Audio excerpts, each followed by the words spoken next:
Nation Sleepers, how many of you even heard about this one?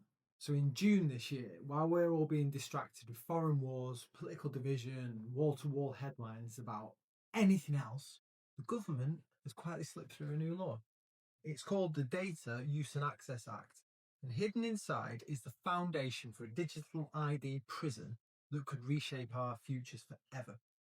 Now, today they've told us with big fanfare that it's all about illegal immigration and illegal working. That's the sales pitch. But the reality, it's all about control. Once this infrastructure is built, it will not stop there.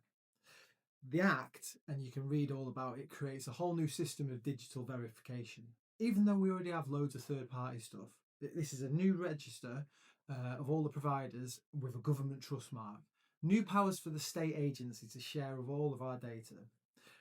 On paper, it may sound tidy and efficient, but in practice, it is a legal scaffolding for a universal digital ID. And once that exists, the pressure really begins. Want to rent a new flat? Show your digital ID.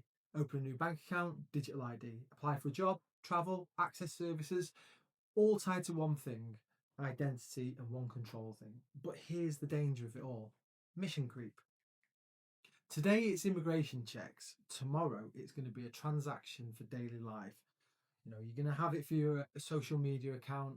The government's going to overreach. Everything's linked into this ID. You say something they don't like, shut down your social media. You're going to have a loss of privacy. All your movements, all your purchases, all your interactions are going to become part of this big permanent record. You're going to have control through compliance. The same system that lets you in can lock you out. And there's also exclusion. So if you refuse to do it or you can't comply, you're pushed to the margins of society, and we'll see what happens with this. This isn't paranoia. It's the path every ID system takes once it's embedded. We know that the government will not give us power back once they take it. History shows this. Centralised identity, surveillance and control always follow. And every time, the promise at the beginning is the same: convenience, security, efficiency. But in the end, it's all about obedience. And that's why we're running out of time. We have to wake up right now. So what do? Well, we resist together. Contact your MP, demand that they oppose this. Mass non-compliance. If we all refuse, the system fails. They can't put us all in prison. Spread the word. Don't let them sneak this one through. There is someone that you can waken to the threat of this digital ID. You need to support privacy defenders. Back campaigns, back communities that stand up for freedom, any petitions that come your way. But friends, honestly, this law was passed when we weren't even looking, and this is what they're trying to do: distract and get something in. It's not just an app on your phone, it's complete freedom and lockdown, but the state depends on your agreement and your acquiescence, and we won't give it to them. We need to resist, we need to speak out, and we need to refuse.